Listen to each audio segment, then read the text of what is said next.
Welcome to Women's Million Dollar Conversations with Alice Tang, where we share stories from successful businesswomen who have saved, earned, or sold over $1 million and discuss how they built their success and insights to help you achieve your goals. Now, let's join the conversation. Hello, Erin Koss. How are you?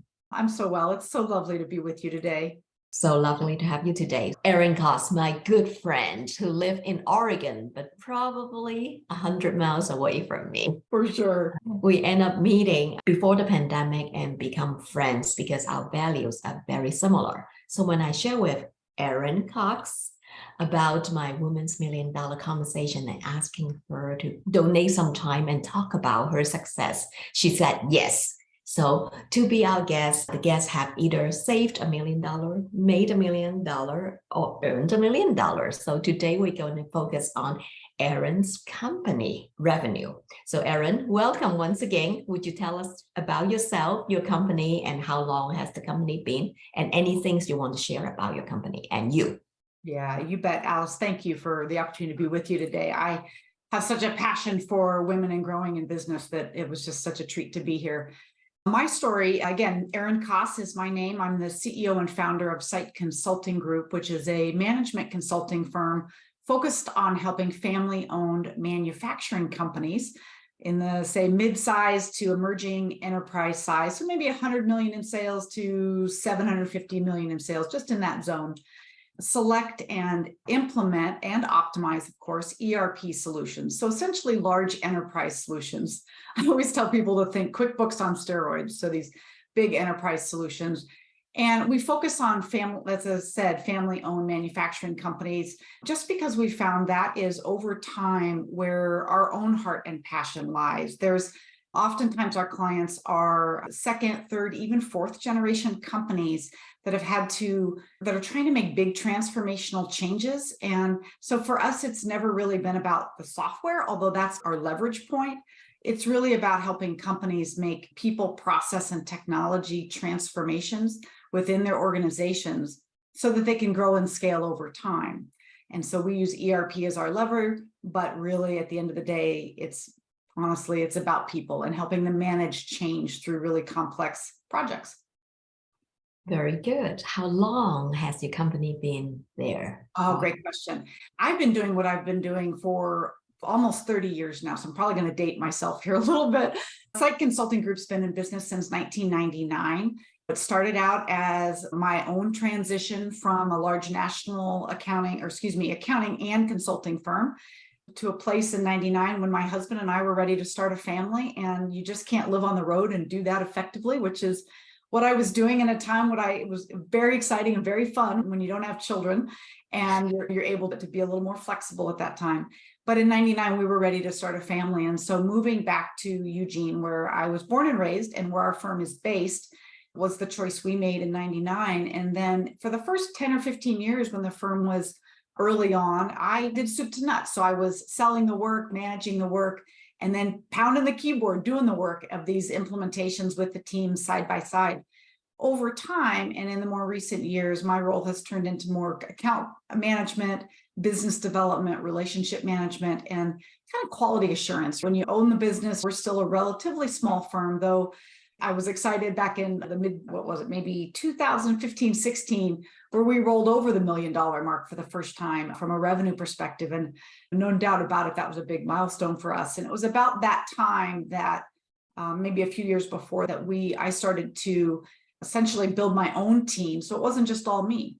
And that is what allowed us to grow and scale, which we continue to do today. So yeah, it's been quite a ride, I will say. That's wonderful. And looks like it takes about 15 to 16 years to get to that $1 million revenue. In our case, and as I think about the reasons why and how, can you do it faster? Does it take longer? For us, that's the story. And I think as I look at that as a woman and as someone who wanted to do all the things, one really important piece of information I got, I would say a third of the way through my career, was you can have it all. You just can't have it all at one time or do it all at once. And I was never deluded to thinking I could do everything all the time. And I certainly tried at times, and it had consequences. For me, I went through a few cycles of trying to do that with children, young children at one point, right? Trying to be a wife and a mother and a friend and a sister and all the things that we're asked to do as women, and pushed that envelope fairly frequently, and went through those cycles a couple of times, and then realized, yeah, that's true. You can have all the things you want, you can do all the things, and you really have to be intentional about when you do them and how many you do at once. And so I learned that lesson, I think, probably like many of us. Your story is not on its own in a silo. Many different women, yes, when they picked up, they really are looking for time freedom to do the things they wanted to do, including raising children, which is a very important part. That's not to say their spouse is not helping at all. They are helping, but it takes two, depending on how many children do you have. Right, 100%. When you cross that $1 million mark, do you remember how you felt? Oh, wow. This is such an interesting thing. Yes, I do. And it took me a minute. We had a couple of large implementations in process. And it was the first of the couple of years before that. It was when I had started growing and scaling the business, right? So I had a half a dozen to anywhere from 6 full-time, 6 part-time people working on these implementations. And they were large and complex and took a long time. And we crossed the $1 million mark one year, maybe 2015 or 16. And you look back, you're running so fast the first time it happens. I don't know that I can say I knew I was going to hit it. Certainly had a sense, right, by about August, September, but it wasn't necessarily the most important thing at that moment, right? It was really about solid client delivery, relationships, all the things. And so when we hit it, I looked at it and I remember thinking in the first quarter of the following year, first of all, wow, you do it, you hit it. It's got that moment of excitement for sure. And then the thing came up for me, which was, okay, this is great. And it's been a lot. Like the things that we did and it took to get there, I really looked at what that was, because I found that although we had done that, I had to really ask myself, are these also the companies we really want to work with? And are they in our values? And they weren't necessarily. And that's a bigger story, but was a fascinating story that was a pivot for us in terms of how we went forward in being very intentional in selecting the companies that we work with in terms of values and fit. It shifted a lot of things for us. So it actually, the following couple of years, our revenue actually dipped below the $1 million mark because of that choice. And then a couple of years later has then circled back up and around. And truthfully, the revenue trajectory is much more consistent, solid, predictable, and higher, right? The number's bigger. So it feels really good in that sense, but it took some reflection to make that adjustment and pivot. Great. A lot of people didn't even pause to smell the rose. And there are people who pause to smell the rose and continue to go. But what I have taken out from what you just said was, not only did you reflect and smell the rose, yes, we hit it, yeah, but are we doing the right thing? Will we continue to do this, burn out everybody? Or are the clients aligning with our values? Can we continue to deliver? Are they being fair to us? Some of the clients are more demanding, and I know there is reason to be, but at the same time, can you deliver, and will you burn out through delivery? So all those are good questions, because you're such a people person. I think that is an easy decision to make, but not necessarily easy to implement, because telling people no, most of us are not at the best place to tell people no. Yeah, 100%. And if I may just add to that for a minute, I think for us, the big challenge there was recognizing that, I think, and I'm going to say this as women, but I'm going to speak for myself because I don't want to overgeneralize, but for myself, I think it was really easy to be a people pleaser and to say yes to all the things. And I'm from the generation where we've always worked for mostly men. Most of the men at the top of the CEO ladder have been men for the first 2/3 of my career. And there was a lot of people pleasing going on in that context. The difference between people pleasing and serving is a fine line. And I think as a woman and as someone who became more senior in my own experience and role and career, starting to really look at where are we serving and mutually serving, as opposed to pleasing and dancing and doing the chameleon dance to say yes, to maybe things we shouldn't say yes to, or to people we shouldn't say yes to. And that took some time, right? Because I grew up in an era where you did, or you chose to. This actually probably is partial the answer of the next question. So I'm going to restate the next question, see if you have anything to add. The number one piece of advice that you would give to the woman who's watching this and said, what, I totally can relate to Erin. I want to be Erin. What is the number one piece of advice to them? I know we talk about not to be a people pleaser, but think about who you want to serve. So on the top of that, is there any other golden nuggets that you would like to give us out? Yeah, for sure, Allison. Hopefully this is probably more than one in a nutshell. I'll try and keep it in a nutshell, but I think the thing that I have learned over time, it's a couple of things, but they're all connected. I think the first one is we have to somehow, and this can vary depending on where we are in our lives, with small children, with teenage children, with children out of the house, and I use the children example because it was the married children, the whole list of things creates the biggest pile of stuff, but this would hold for a single woman as well. I don't want to minimize just because someone doesn't have children that they don't have a complex, busy life. I think we all have our version of that. So I think wherever we are in our lives, the thing I wished I had done more of, and I've learned to do now, is create enough space to get in tune with what's true for me, as opposed to living outside of myself and trying to whack-a-mole, right? And take care of everybody else's things from their perspective. I have found that I can serve others best, my clients, my family, etc., by being real clear on what is authentic and true and in my own values. And the only way to get to that is to create enough space with which to do. So what does that look like when you have the most complexity in your life or the least? When it was the most complex for me, it was a 30 to 1 hour coffee by myself, or meditating by myself, but it was a small window, but maybe more frequently, or the best I could do. As my life is less complex in terms of the demands on my time, now it's a week-long yoga retreat potentially, or it's a long weekend once a quarter where I can create space to just be. And that's difficult because I am really good at multitasking and really good at being productive and doing all the things. And so I'm learning, I think the number one piece of advice that I would offer is find wherever you are in the space over your own life, being able to find a way to create enough space so that you can get in touch with your own authentic story, your truth, your gut. We call it lots of different things, so that you can get in touch with that and know what it is you need and you want today in a moment. And then it allows you, by serving yourself, to serve others just that much more effectively. It took me a long time to buy into that. Like, really, I can serve me and therefore be better for others. It took me a long time, but I have found that to be 100% true. And it still surprises me. And it's true. It is just 100% true for me. So I think that would be the thing. So create a space for us to be in touch with me, and then truly ask authentic self, what do I want? Where am I going? Very good. Now, taking the business to 1 million and then beyond, of course, there is many bias in between in the journey, especially you have a journey of heavy, right, with a lot of employees supporting. So is there any bias that you have experienced? If so, how did you overcome that, or have you?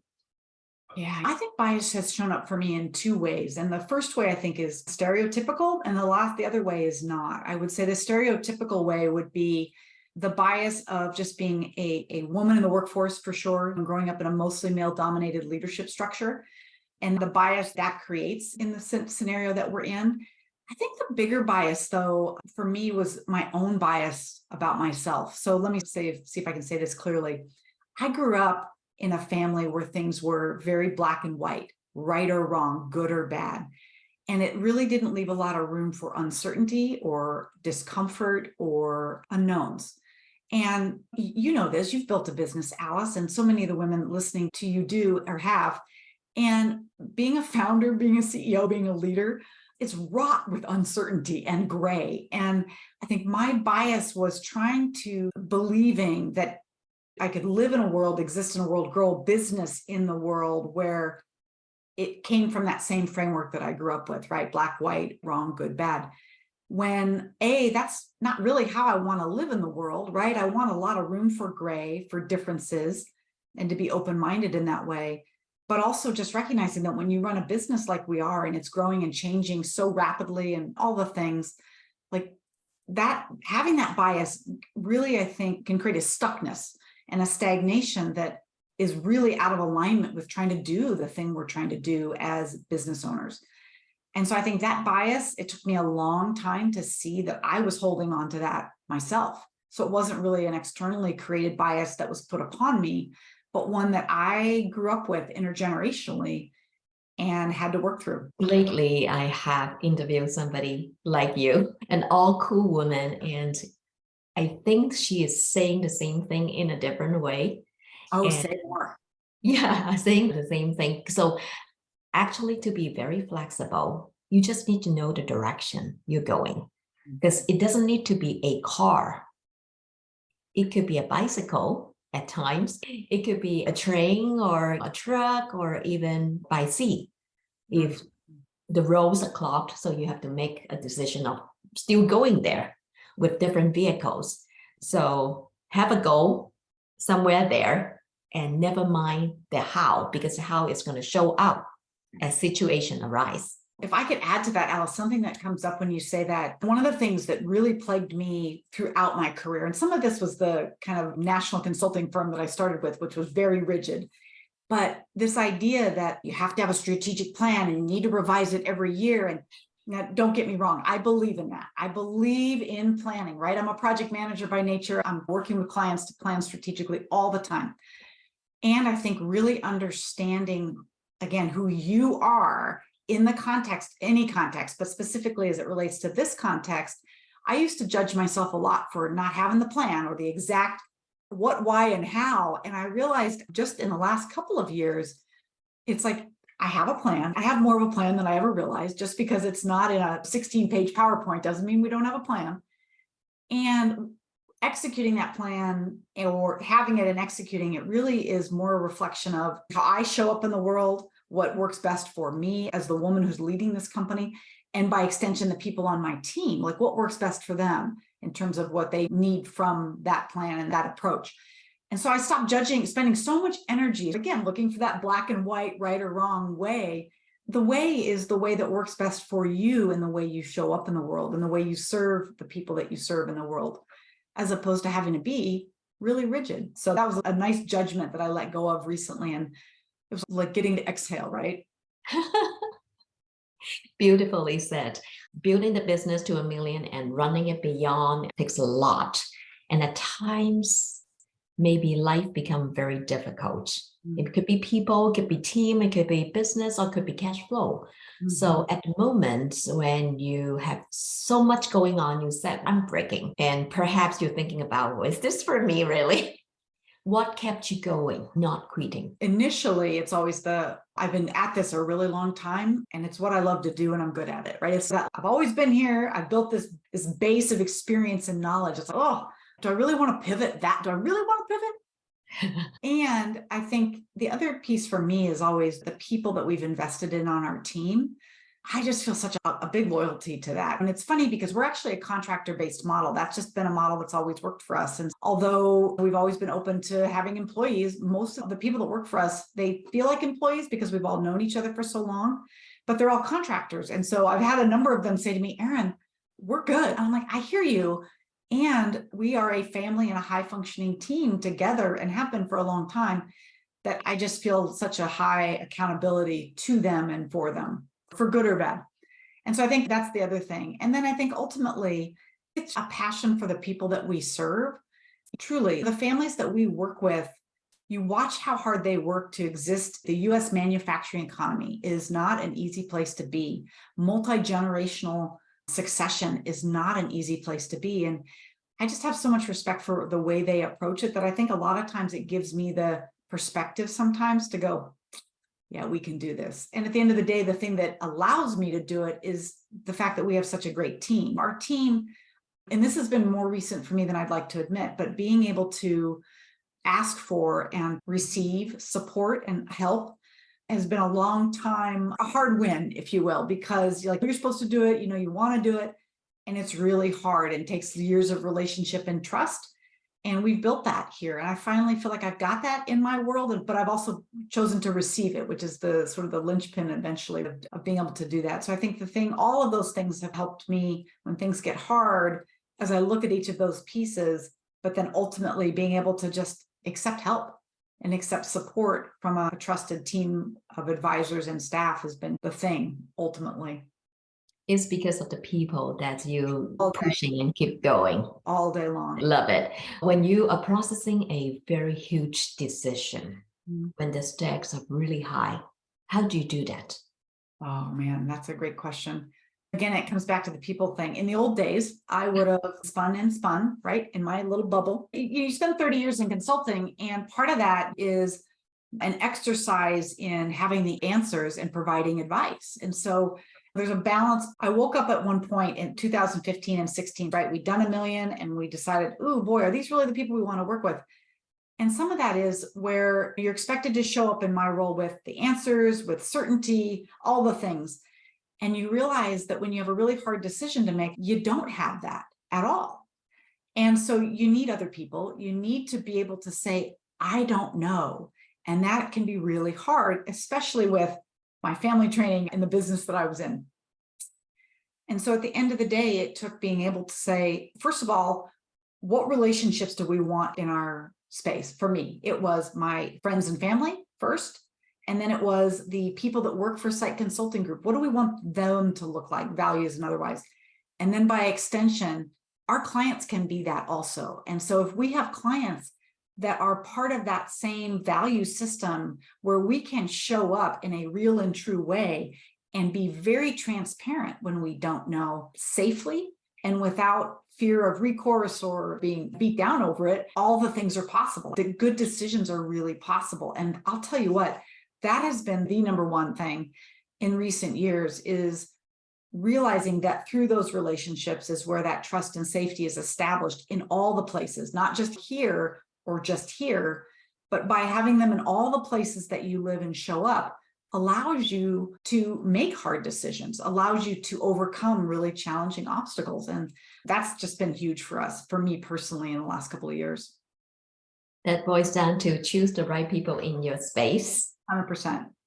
Nurture them, I think you implied, and make sure that when you have a big decision, you are authentically communicating and see where your blind spots are. 100%. And that help finalize the decision. Of course, decision is the CEO's decision, but everybody help. Yeah. And just when you don't know, when you've got safety in all of those places, I think, especially for us in a client space, to be able to say, we just don't know, but let us go find out, or let's work together and come up with a solution. All of those things then are on the table where they aren't necessarily if that doesn't exist relationally. Yeah, clients have a lot of respect when you say, I don't know, but I can find out, instead of pretending, because perhaps they know more than you do. 100%. And getting comfortable with that, getting comfortable with the people around you. You want, like any great business book will tell you, hire people that are smarter than you, hire people that know more than you. 100% true. Yes. What is very good or very bad advice that you have ever received that made the biggest impact in your life, either good or bad? It's so funny. I always chuckle about this. When my dad gave me this piece of advice when I started my career, and I will honestly say, I don't know that I always followed it, but I've always remembered it at critical points in my life where I've had to reevaluate. And for me, that's been pre-family, family, and then empty nesting, sort of these three stages where I look at this and go, where am I at here? And he sounds a little crass, but he said, you'll never look back on your life once you're at the end or you're retired and wish you would have worked more. And I went, what he was saying was, the work's going to be there. It's going to always be ringing a bell. And you're not going to look back on your life, particularly with your family and your children and people who matter most to you, and wish you'd worked more versus less. And so I've always thought about that, even honestly, at times when I worked more than I ever thought I should or could. And it had consequences at times. There's no doubt about it. But to look at that and go, where am I at? Am I in my integrity? Am I where I feel like I should be in that balance to the best of my ability at a time? And so I think that's always been something I've held on to as I've gone through my career. People first, work second. Yeah, at the end of the day, for sure. Yeah, it will not be a woman's $1 million conversation without asking you what's the value of money for you. What is that? Oh man, easy peasy. So for me, the value of money is it's options. That's all it is. I was telling somebody the other day whose son or daughter had chosen not to go to college. And I've taken on my role as a parent to be, my job is to support you, not tell you how to do it. And projecting that, and with my conversation with my friend about their child, I said, look, I know we all want our kids to go to college. And for me, the reason I want them to go is not because of prestige or whatever, it's because it gives you options. The world we live in, that's the reality. And so if you're going to choose to make minimum wage or $15 an hour for whatever period of time, your whole life or what have you, that is your choice. And that is absolutely yours to make. And it comes with challenges. It limits your options. And so I always say, do you want to have limited options? Because money really isn't about, for me, prestige or competing. It's about options. Can I do the things that matter to me in the world? And that's a lot of things, of course, but that's essentially what it is, options.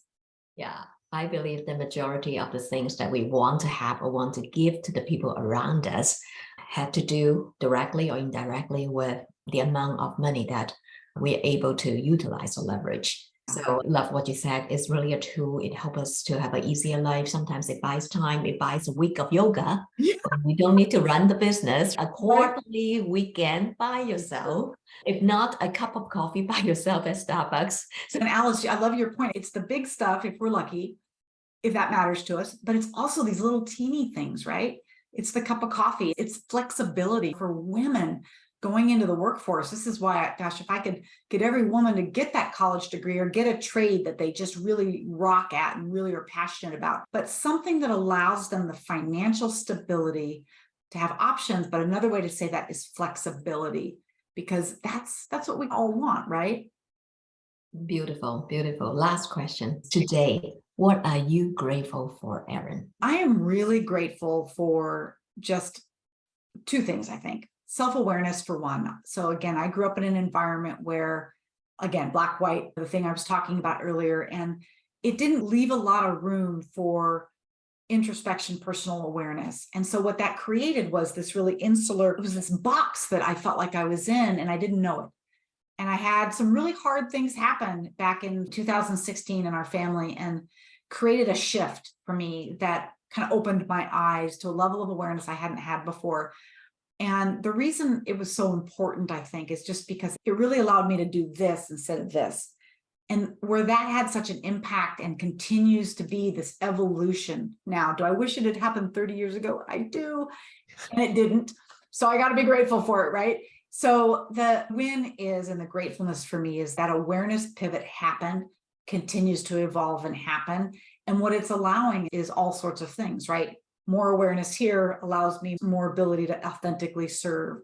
It allows, I think, my quality of relationships, they've gone down in quantity and gone way up in quality.